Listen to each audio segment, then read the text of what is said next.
തികച്ചും ലളിതമായ നടപടിക്രമങ്ങളോടെ വിദേശ രാജ്യങ്ങളിലെ മികച്ച യൂണിവേഴ്സിറ്റികളിൽ അഡ്മിഷൻ നേടാം. ഡോക്യുമെന്റേഷൻ ചാർജോ രജിസ്ട്രേഷൻ ഫീസോ ഇല്ലാതെ. Wiseman overseas educational consultancy. അതേപോലെ തന്നെ എംഫിലും PhD പ്രോഗ്രാംസും. ഈ റിസർച്ച് എന്ന് പറഞ്ഞ കോഴ്സ് UK ഇപ്പോൾ ഒരുപാട് പോപ്പുലറായി വരുന്നുണ്ട്. വേറെ ഒന്നുമല്ല, കാരണം spouse visa, dependent visa available ആയിട്ടുള്ളതുകൊണ്ടാണ്. അതൊരു റിസർച്ച് പ്രോഗ്രാം ആയതുകൊണ്ടാണ് കൂടുതലും സ്റ്റുഡൻസ് അതിന് താല്പര്യം പ്രകടിപ്പിക്കുന്നത്. ഇതിൽ ഇപ്പം റിസർച്ചും എംഫിലും അതേപോലെ PhD പ്രോഗ്രാംസും തമ്മിലുള്ള ഡിഫറൻസ് എന്താണെന്ന് നമുക്കൊന്ന് നോക്കാം.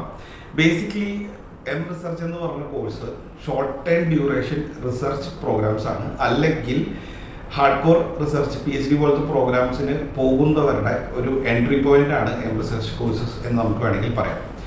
റിസർച്ച് പോലത്തെ കോഴ്സ് ചെയ്യുന്ന സമയത്ത് തീസിസ് ഓഫ് കോഴ്സ് സ്റ്റുഡൻറ്റ് തന്നെ പ്രിപ്പയർ ചെയ്ത് സബ്മിറ്റ് ചെയ്യണം.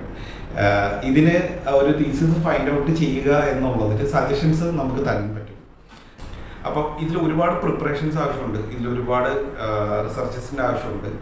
അതുപോലെ തന്നെ നമ്മളൊരു സിംഗിൾ അഡ്വൈസറിൻ്റെ കീഴിലായിരിക്കും. മറ്റ് ഇപ്പോൾ ഒരു ഡിഗ്രിയോ മാസ്റ്റേഴ്സ് പ്രോഗ്രാം പോലെയല്ല. നമ്മൾ കോഴ്സ് അഡ്വൈസ് ചെയ്യാനായിട്ട് നമുക്കൊരാളുണ്ടാവും. യൂണിവേഴ്സിറ്റി അലോക്കേറ്റ് ചെയ്തേക്കുന്നത് ഡെഡിക്കേറ്റഡ് ആയിട്ടുള്ള ഒരാളുണ്ടാവും. PhD പ്രോഗ്രാമൊക്കെ പോലെ തന്നെ. അപ്പം അങ്ങനെ ചെയ്യുന്ന ആ ഒരു വ്യക്തിയുടെ കീഴിൽ നിന്നിട്ട് വേണം നമ്മളുടെ ഈ റിസർച്ച് കംപ്ലീറ്റ് ചെയ്യാനും നമ്മളുടെ ഫൈൻഡിങ്സ് സബ്മിറ്റ് ചെയ്യാനും ഒക്കെ. ബേസിക്കലി ഒരു PhD പ്രോഗ്രാംസ് എന്ന് പറഞ്ഞാൽ 3 to 4 years അല്ലെങ്കിൽ 2 to 3 years minimum long term research വരുന്ന പ്രോഗ്രാംസ് ആണെങ്കിൽ MRes എന്ന് പറഞ്ഞ പ്രോഗ്രാം അല്ലെങ്കിൽ MPhil എന്ന് പറഞ്ഞ പ്രോഗ്രാംസ് ഒക്കെ ഏകദേശം 1 to 2 year 2.5 year വരെയൊക്കെ ഡ്യൂറേഷൻ വരുന്ന കോഴ്സുകളാണ്.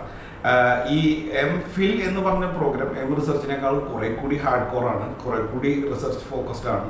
അത്രയും സീരിയസ് ആയിട്ട് ചെയ്യുന്ന ആൾക്കാർക്ക് ഫോക്കസ് ചെയ്യാൻ പറ്റുന്ന ഒരു പ്രോഗ്രാമാണ് MPhil എന്ന് പറഞ്ഞ പ്രോഗ്രാം. എന്നാൽ റിസർച്ച് എന്ന് പറഞ്ഞ കോഴ്സ് കുറെ കൂടി ഈസിയാണ്. അതേപോലെ ഫീസ് വൈസ് കുറെ കൂടെ അഫോർഡബിൾ ആണ്. പിന്നെ ടോപ്പിക്സ് അത്രയും ഹാർഡ് കോർ ആയിട്ട് ചെയ്തില്ലെങ്കിൽ പോലും നമുക്ക് അത് ഈസിയായിട്ട് എൻട്രി കിട്ടാവുന്ന ഒരു പ്രോഗ്രാമാണ് റിസർച്ച്. ഈ കോഴ്സിന് ശേഷം നമുക്ക് സ്റ്റേ ബാക്ക് അടക്കമുള്ള എല്ലാ ബെനിഫിറ്റ്സും നമുക്ക് അവൈലബിൾ ആണ്. ഇത് വരുന്ന കോമൺ ആയിട്ട് വരുന്ന ഒരു ചോദ്യമാണ്, ഈ റിസർച്ച് പോലത്തെ കോഴ്സിന് സ്കോളർഷിപ്പ് അവൈലബിൾ ആണോ എന്നുള്ളത്. ഈ പ്രോഗ്രാംസിന് ആക്ച്വലി സ്കോളർഷിപ്പ് അവൈലബിൾ അല്ല. പൊതുവെ ചെറിയ എമൗണ്ട് നമ്മളുടെ പഠനത്തിൻ്റെ ഇടയിൽ യൂണിവേഴ്സിറ്റീസ് നമ്മൾക്ക് ഫണ്ട് ചെയ്യും. Stay back of course available ആണ്. ഈ റിസർച്ച് പോലത്തെ പ്രോഗ്രാമും മറ്റ് മാസ്റ്റേഴ്സ് പ്രോഗ്രാമും ഡിഗ്രി പ്രോഗ്രാമും ചെയ്യുന്ന ഒരു ഡിഫറൻസ് എന്താണെന്ന് വെച്ച് കഴിഞ്ഞാൽ, ഈ റിസർച്ച് പ്രോഗ്രാം ആയതുകൊണ്ട് തന്നെ ഇവർക്ക് റെഗുലർ ക്ലാസ്സസ് ഇല്ല എന്നുള്ളതാണ്. അപ്പോൾ അതുകൊണ്ട് തന്നെ ഈ വീക്ക്ലി ഉള്ള 20 hours മറ്റു കോഴ്സ് ചെയ്യുമ്പോഴുള്ള 20 hours വർക്ക് ലിമിറ്റ് ഇവരെ ബാധിക്കുന്നില്ല എന്നുള്ളതാണ്. റിസർച്ച് പ്രോഗ്രാം ചെയ്യുന്ന പോലെ തന്നെ ഇവർക്ക് വീക്ക്ലി അല്ലെങ്കിൽ വീക്ക്ലി ട്വൈസ് ഓർ ത്രൈസ് ഇവരുടെ റിസർച്ച് പേപ്പേഴ്സ് ഇവരെ ആരാണോ മെൻറ്റർ ചെയ്യണേ ആ മെൻറ്ററിൻ്റെ കീഴിൽ ഇവർ പേപ്പേഴ്സ് സബ്മിറ്റ് ചെയ്യും. അവരുടെ റിവ്യൂ എടുക്കുകയും അതിനനുസരിച്ചുള്ള അപ്ഡേറ്റ്സും അതുപോലെ കറക്ഷൻസും ഇവരുടെ റിസർച്ച് പേപ്പറിൽ കൊണ്ടുവരേണ്ടതും അത്യാവശ്യം. ഈ കോഴ്സ് കംപ്ലീറ്റ് ചെയ്തതിന് ശേഷം പിന്നീട് കുറെ കൂടി സീരിയസ് ആയിട്ട് റിസർച്ച് പ്രോഗ്രാംസിലേക്ക് PhD പോലത്തെ പ്രോഗ്രാംസിലേക്ക് പോകാനുള്ള ഒരു സ്റ്റെപ്പിംഗ് സ്റ്റോൺ ആണ് ഈ MRes എന്ന് പറഞ്ഞ കോഴ്സ്. അതുകൊണ്ട് തന്നെ MRes എടുത്ത് പോകുമ്പോൾ എങ്ങനെയെങ്കിലും സ്പൗസ് വിസ കിട്ടി സ്പൗസിനും കൊണ്ട് പോകാം എന്നുള്ളൊരു ഓപ്പർച്യൂണിറ്റി ആണ് എന്ന് മാത്രം ചിന്തിച്ച് നിൽക്കരുത്. ഇതിൽ വളരെ ജെന്യൂൻ ആയിട്ടുള്ള പഠിത്തം ഇൻവോൾവ് ആണ്. നിങ്ങളുടെ പേപ്പർ സബ്മിറ്റ് ചെയ്യാതെ നിങ്ങൾക്ക് മറ്റു വേറൊരു കാര്യത്തിന് പോകാൻ പറ്റില്ല എന്നുള്ളതാണ് ഇതിൻ്റെ അകത്തൊരു പ്രധാന കാര്യം. അത് നിങ്ങൾ മനസ്സിൽ വെച്ചിട്ട് വേണം MRes പോലത്തെ ഒരു പ്രോഗ്രാം എടുക്കാൻ വേണ്ടിയിട്ട്. പിന്നെ അതുപോലെ തന്നെ ഈ പ്രോഗ്രാമിന് ശേഷം നിങ്ങൾക്ക് ഒരു വർക്ക് വിസയിലോട്ടോ അങ്ങനെയൊക്കെ മാറാനും നിങ്ങൾക്ക് പോസിബിലിറ്റി ഉള്ളൊരു കോഴ്സ് തന്നെയാണ് MRes. ലെക്ചർ പോലത്തേക്കുള്ള പ്രൊഫഷൻ നിങ്ങൾ എടുക്കാൻ ചൂസ് ചെയ്യാൻ താല്പര്യപ്പെടുന്ന ഒരാളാണെങ്കിൽ നിങ്ങൾക്ക് ഈ ഓപ്ഷൻ ചൂസ് ചെയ്യാൻ പറ്റുന്നതാണ്.